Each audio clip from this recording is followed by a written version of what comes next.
বন্ধুগণ, গরমকালে যে সকল ফুল গাছ আপনারা আপনাদের বাগানে রোপণ বা প্রতিস্থাপন করেছেন তাদের মধ্যে সবথেকে যে রঙিন ফুলটির কথা আমি এখন বলতে চলেছি তা হলো জিনিয়া।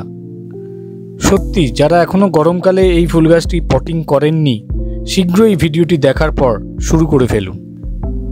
চট করে নিয়ে চলে আসুন বিভিন্ন রঙের জিনিয়া ফুল গাছের চারা। যারা এই গাছটির সাথে পরিচিত নন তারা হয়তো ভাবতে পারেন এটা আবার কি গাছ যে শীতের চন্দ্রমল্লিকা, পিটুনিয়া কিংবা ডালিয়া ইত্যাদি গাছের সঙ্গে পাল্লা দিতে পারে। সত্যিই পারে। তো আসুন এই গাছটিকে আমরা কাছ থেকে দেখি এবং তার সম্বন্ধে কিছু জানি। আমি এখানে 4 ধরনের কালার সম্বলিত জিনিয়া গাছ প্রতিস্থাপন করতে চলেছি, যেগুলি হলো হলুদ, কমলা, লাল এবং লাল কালচে কমলা এবং লালচে কমলা। আমি এদের নার্সারি থেকে কিনে নিয়ে এসেছি। এক একটি চারা 30 টাকা করে পড়েছে। এবছর আমি জিনিয়া ফুল গাছগুলিকে তাদের বীজ থেকে তৈরি করার সময় করে উঠতে পারিনি। এগুলি ডোয়ার্ফ ভ্যারাইটি, ছাদ কিংবা ব্যালকনি বা জানলার সামনে রাখার জন্য আদর্শ। বেশি বড় টবের প্রয়োজন হয় না, 6 ইঞ্চি ট্যাপ থাকলেই হয়ে যাবে। আমি এক্ষেত্রে 8 ইঞ্চি ট্যাপ ব্যবহার করেছি। জিনিয়া গাছ ডোয়ার্ফ ভ্যারাইটি হলে 1 ফুটের মতন হাইট হয়, আর লং ভ্যারাইটি হলে 3 থেকে 4 ফুট হয়ে থাকে। ফুলগুলি সিঙ্গেল বা ডবল পেটাল হয়ে থাকে। পাপড়িগুলি গোলাকার কিংবা সূচালো হয়ে থাকে। তাদের রঙও আমাকে খুব আকর্ষণ করে। গোলাপি, ল্যাভেন্ডার, লাল, ক্রিম, হলুদ, কমলা, বেগুনি, সাদা বিভিন্ন রঙের হয়ে থাকে। ফুল ফোটার পর ফুলগুলি অনেক দিন ধরে সৌন্দর্য বহন করে থাকে। ফেব্রুয়ারির শেষ থেকে অক্টোবর নভেম্বর পর্যন্ত ফুল দেয়। ফুলগুলি single, bi colour, tri colour বিভিন্ন প্রকার হয়ে থাকে। এই গাছটিকে খুব সহজেই লালন পালন করা যায়।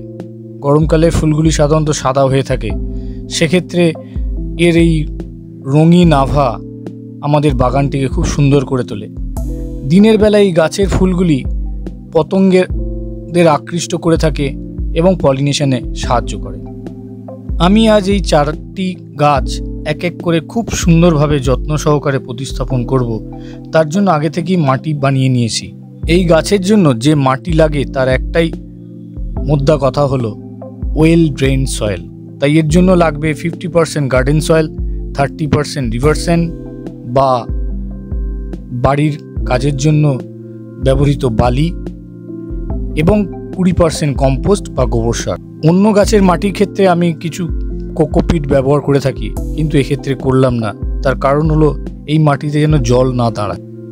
সাথে এই মাটিতে আমি নিমখোল ও ফাঞ্জিসাইড অল্প পরিমাণ মিশিয়ে নিয়েছি, যাতে পোকামাকড় এবং কিছু ভাইরাসের হাত থেকে গাছটিকে প্রাথমিক স্টেজে রক্ষা করতে পারি।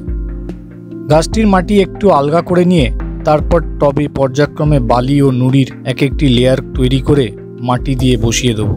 আপনারা বাজার থেকে সতেজ গাছ দেখে নিয়ে আসবেন। এছাড়া বীজ থেকে ও চারা তৈরি করা যায়। গাছ খুব সহজেই বেড়ে ওঠে। আগের বছরে পুরনো ফুল থেকে নার্সারি বা অনলাইনে বীজ কিনতে পারেন। বীজ থেকে 7-8 দিনের মধ্যে চারা বেরিয়ে আসে।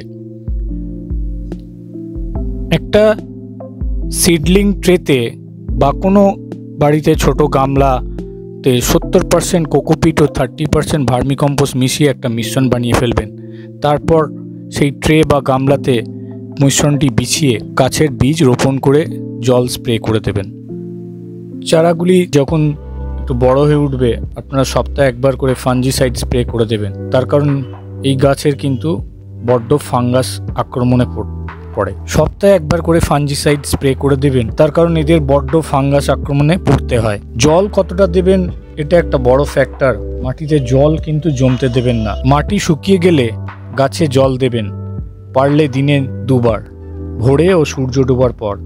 এই গাছ সূর্যের আলো খুব পছন্দ করে, তাই গাছটিকে এমন জায়গায় রাখবেন যাতে 4 থেকে 6 ঘন্টা সূর্যালোক পায়। এখন আসা যাক খাবারের কথা। ভার্মিকম্পোস্ট বা গোবর সারের জল বা সর্ষের খোলকে 3 দিন ভিজিয়ে খুব পাতলা করে প্রতি টবে 100 থেকে 200 ml টবের সাইজ অনুযায়ী দেবেন। তবে সেক্ষেত্রে খোল জল খুব পাতলা হয়, এটা দেখা খুব জরুরি। 15 দিন অন্তর একবার করে দেবেন। দেবার আগে মাটিটিকে একটু আলগা করে নেবেন। এছাড়া এনপিকে 19-19-19 বা 15-15-15 জলের সাথে মিশিয়ে দ্রবণের আকারে দিতে পারেন। তবে একটাই কথা, বেশি করে প্রয়োগ করতে যাবেন না, মাটি শুকনো অবস্থায় দ্রবণটি প্রয়োগ করবেন। জিনিয়া গাছের রোগের কথা বলতে গেলে অন্য গাছের থেকে একটু এই গাছটি সুখী, খুব সহজেই গাছে নানা রোগের সম্মুখীন হতে হয়। পাতা কুঁকড়ানো বা লিফ কার্ল ডিজিজ, থ্রিপস বা হোয়াইট ফ্লাইয়ের জন্য এই ভাইরাস সম্বলিত রোগটি ছড়ায়। গাছের পাতার নিচের দিকে এরা ঘর বাঁধে এবং ডিম পাড়ে। পেস্টিসাইডের সাহায্যে তখন এদের কন্ট্রোল করতে হবে। ফাঙ্গাসের আক্রমণ থেকে বাঁচার জন্য প্রতি সপ্তাহে 1 থেকে 2 গ্রাম প্রতি লিটার জলে মিশিয়ে স্প্রে করবেন, বা নিম তেল যদি বাড়িতে বানিয়ে নিতে পারেন খুবই ভালো হয়, সেটা স্প্রে করলেও হবে সপ্তাহে একবার। থ্রিপস বা হোয়াইট ফ্লাইয়ের আক্রমণ থেকে বাঁচার জন্য একতারা বলে একটি পাউডার পাওয়া যায়, 1 গ্রাম প্রতি লিটার জলে মিশিয়ে 10 থেকে 15 দিন অন্তর একবার করে স্প্রে করে দেবেন। রোগ হওয়ার আগে তার সাবধানতা অবলম্বন করলে খুবই ভালো। হোয়াইট ফ্লাই বা থ্রিপসের আক্রমণের অপেক্ষায় আপনারা বসে থাকবেন না, তাহলে ভাইরাসের প্রকোপে গাছের ক্ষতি হবে। এছাড়া আপনারা কনফিডার এবং থিটা নামক 2টি কেমিক্যাল ইউজ করতে পারেন, সেগুলি প্রতি লিটার জলে 1 ml মিশিয়েও প্রয়োগ করতে পারেন। তবে আমি বলবো একতারা ইউজ করুন, এটি বেশি দামও নয়, সহজেই বাজারে পাওয়া যায়। সন্ধ্যেবেলায় তার স্প্রে করে থাকবেন। যদি গাছে এই ভাইরাসের আক্রমণ শুরু হয়ে গিয়ে থাকে তাহলে স্প্রে করার থেকে গাছকে তুলে তাকে দূরে কোথাও ফেলে আসুন বা জ্বালিয়ে ফেলবেন। আমি 4টি গাছের টবকে প্রতিস্থাপনের পর একটি ছায়াযুক্ত অঞ্চলে 12 ঘন্টা রেখে পরের দিন ডাইরেক্ট সানলাইটে নিয়ে আসব। এতে গাছের প্রতিস্থাপনের স্ট্রেসও কম হবে, গাছটি নতুন স্থানে নিজেকে মানিয়ে নিতে সাহায্য করবে। এই গাছটিকে আপনার বাগানের একজন সদস্য করে তোলার আগে কতগুলো কথা মেনে চলতে হবে। গাছটিকে যখন নার্সারি বা অনলাইন বা ফুটপাতের কোনো দোকানির কাছ থেকে কিনবেন তখন দেখবেন গাছটি সজীব বা তরতাজা কিনা। পাতাগুলো কোনো দিকে কুঁকড়ে নেই তো, কোনো পাতার নিচে বা উপরে কোনো স্পট বা হোয়াইট ফ্লাই বা পোকা নেই তো। পাতাগুলো সবুজ রঙের হওয়া চাই, পাতার উপরিভাগ সাদা তুলি দিয়ে যদি কোনো রঙের মতন করে দেওয়া দেখেন সেরকম দাগ নেই তো। মাটি যেন ওয়েল ড্রেন, অর্থাৎ টবে জল দিলে জল টবের নিচ দিয়ে কিছুক্ষণের মধ্যে বেরিয়ে আসবে।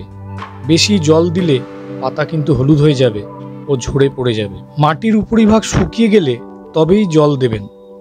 আবার বলছি, সপ্তাহে একবার যে কোনো ফাঞ্জিসাইড বা নিম তেল স্প্রে করবেন ফাঙ্গাসের হাত থেকে বাঁচার জন্য। 15 দিন অন্তর ভোরে এবং সন্ধ্যায় গাছে একতারা 1 গ্রাম প্রতি লিটার জলে গুলে স্প্রে করবেন। এছাড়া কনফিডার অথবা থিটা প্রতি 1 লিটার জলে 1 ml করে মিশিয়ে স্প্রে করুন। গাছে 15 দিন অন্তর খাবার বা সার প্রয়োগ করবেন, তবে খাবার ও পেস্টিসাইডের স্প্রে একই দিনে করবেন না, তার জন্য নোটবুক ব্যবহার করুন। সার প্রয়োগের দিন মাটি যেন শুকনো থাকে এবং পারলে একটু খুঁচিয়ে নেবেন মাটিটিকে। এই সকল সাবধানতা অবলম্বন করলে আপনার গাছ সুস্থ থাকবে ও বাগান ভরে উঠবে রঙিন সুন্দর ফুলে, যা পতঙ্গকে আকৃষ্ট করে অন্যান্য গাছের পরাগ সংযোগে সাহায্য করবে। সুতরাং ঘাবড়ানোর কিছুই নেই। জিনিয়া একটি অতীব সুন্দর ফুল গাছ, গরমকালের জন্য খুবই মনোরম দৃশ্য প্রদান করে। তো সেক্ষেত্রে এই গাছের আমি যতটা বর্ণনা করলাম তাতে খুব একটা ঝুট ঝামেলা নেই, সহজেই গাছটিকে লালন পালন করা যায়। আপনারা এই গাছটিকে বাড়িতে নিয়ে আসুন এবং আপনাদের বাগানে অন্যান্য গাছের ন্যায় আরেকটি সদস্যকে আপন করে নিন। একটু কিন্তু করছেন, কিছু ভুল ধারণার জন্য এখনও আপনার বাগানে এই গাছকে নিয়ে আসেননি। আশা করি এখন সেই ভয় দূরীভূত করে গাছটিকে নিয়ে আসবেন, আর বাগানটিকে একটি সুন্দর গ্রীষ্মকালীন গাছটির থেকে বঞ্চিত হতে দেবেন না। অনেকের গাছটি সম্বন্ধে একটু ভুল ধারণা থাকে, গাছটিতে খুব সহজেই বিভিন্ন পোকামাকড়ের আক্রমণ হয়। ওই পোকামাকড় থ্রিপস, হোয়াইট ফ্লাই এবং তারা যে সমস্ত ভাইরাস বহন করে নিয়ে আসে তাতে হয়তো কারো গাছের মৃত্যু পর্যন্ত হয়ে থাকতে পারে। আমার ক্ষেত্রেও হয়েছে কোনো এক সময় যখন আমি প্রথম শুরু করি। তো আমার কথা অনুযায়ী কিছু কিছু সাবধানতা অবলম্বন করলে সেই সকল ভুল ধারণা আপনাদের মন থেকে দূরীভূত হবে। আর প্রতিবারের মতন একই আবেদন, আমি আমার এই কর্মব্যস্ততার মধ্যে থেকেও এই রকম ভিডিওর মাধ্যমে কিছু মানুষের বাগানি হয়ে ওঠার পথে একটু সাহায্য করেও থাকলে বা নতুন কোনো তথ্য প্রদান করে থাকলে, সামান্যতম আমার ভিডিওটি আপনার ভালো লেগে থাকলে লাইক ও সাবস্ক্রাইব করে আমাকে উৎসাহিত করে তুলুন। আপনারা আমার পাশে এসে দাঁড়াবেন, এটাই কাম্য। পাশে থাকা বেল আইকনটি আগে প্রেস না করে থাকলে একবার প্রেস করুন, তাহলে খুব সহজেই আমার এই নতুন ভিডিওটি আপনার কাছে পৌঁছে যাবে। আশা করি আমি আগামী দিনে আরও অন্যান্য গাছ তথা মাছের কোনো ভিডিও নিয়ে আপনাদের সামনে উপস্থিত হব। আজ এখানেই শেষ করলাম। নমস্কার, সাব্বা খ্যার, চাও।